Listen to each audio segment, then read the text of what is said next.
Comentava el regidor Castellví que aquesta discrepància que jo havia comentat entre el títol i els acords no era una crítica, perquè de fet el títol ens agrada, era només que els acords parlen d'una sèrie d'assumptes que quan tu llegeixes el títol de la moció li votaries a favor perquè és sensat, però a l'hora de mirar-te els acords doncs és això que jo comentava, que et generen molts dubtes.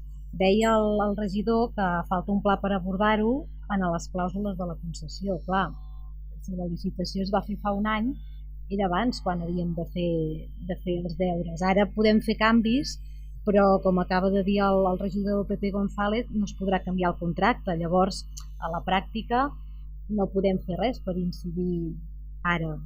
Vull dir que està molt bé parlar de tot aquest tema de la sostenibilitat. De fet, nosaltres hem presentat una pila de mocions que parlen de sostenibilitat en diferents àmbits. Vull dir que és un tema que hi creiem molt, però que entenem que ara mateix no es pot incidir gaire.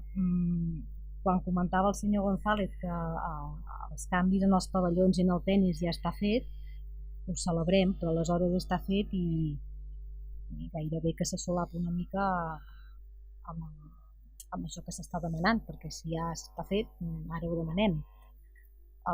Bé, sigui com sigui, nosaltres el nostre vot, si no es retira la moció, serà el de l'abstenció.